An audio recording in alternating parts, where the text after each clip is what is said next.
Stop waiting for a mood. Right now, this moment is the only boss you've got.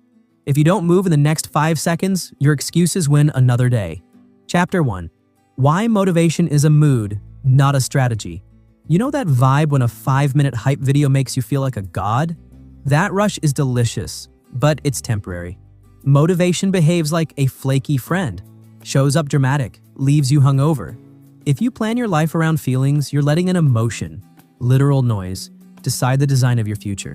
The real deal is this: feelings follow action, not the other way around. Start the smallest thing and the brain will give you a tiny reward.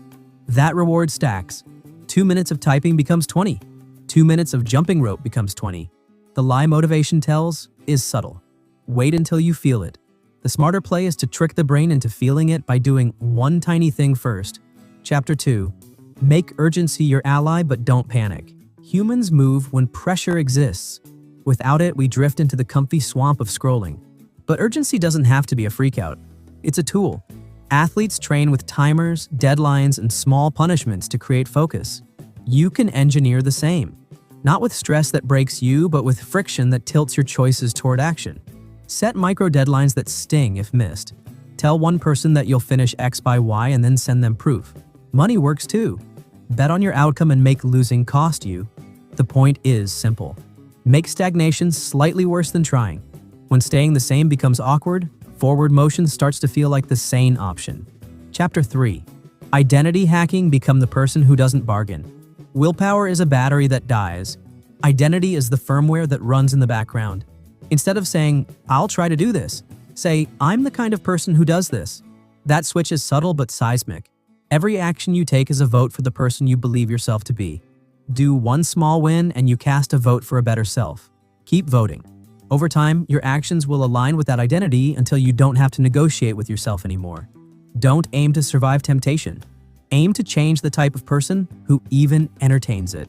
Chapter 4. The 2-minute war. Win the start, win the day. The real fight isn't the whole mountain, it's the first step up. Activation energy kills dreams quietly. Shoes missing, browser tabs open, snacks calling. Shrink that energy. Make the start so tiny you can't refuse it. Commit to 2 minutes. That's it. For writers, open the doc and type one sentence. For workouts, put on the shoes. For learning, watch one short lesson. Once you begin, your brain's inertia flips sides. It suddenly feels weirder to stop than to keep going. This is not a trick. It's kinetic psychology. Movement breeds movement. Chapter 5. Emotional bribery. Don't shame yourself. Reward smartly. We're wired to chase pleasure. Use that wiring. Pair hard tasks with things you actually want. Only listen to your favorite song while doing the deep work block. Only allow your binge show on the treadmill. These small, intentional bribes create an anticipatory dopamine loop. Your brain starts to expect reward when the task appears. Over time, the task itself can begin to carry its own micro-reward. This isn't cheating. It's training your reward system to like progress. If you've been fighting yourself for months, start bribing your brain like you would a stubborn kitten. Chapter 6. Burn the boats. Create non-negotiables. When there's no exit, humans move with surprising speed. That's the burn the boats mindset. You don't always need literal catastrophe. You need structural consequences. Book a room to present your work, sign up for a competition, commit deposit money that's non-refundable. Make retreat feel worse than trying. When options narrow, focus sharpens.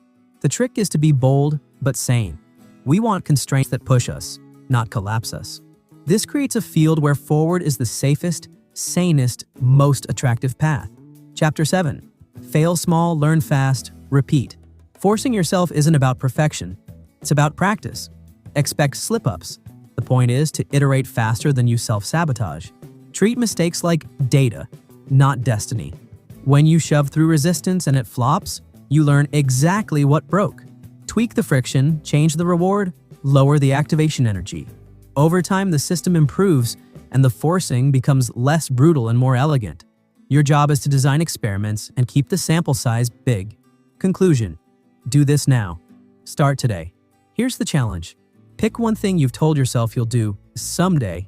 Publicly commit to it in the next hour. Set a 2-minute timer and take one move that proves tomorrow's you is real. Post proof, tag someone who cares, or throw a small bet on the line. This is not hype. It's the skill of refusing to negotiate with your future self. You don't need to feel like a hero to start. You just need to do one tiny thing that makes your brain believe you're already that person. If you want a life that doesn't depend on mood swings, build the systems that make movement automatic. Start today, not because you're inspired, but because you decided to be the type of person who shows up. If this helped even a little, share it with one person who needs the shove. Like, subscribe, and let's keep learning how to design lives that actually move forward. Start today right now and watch what your future self will thank you for.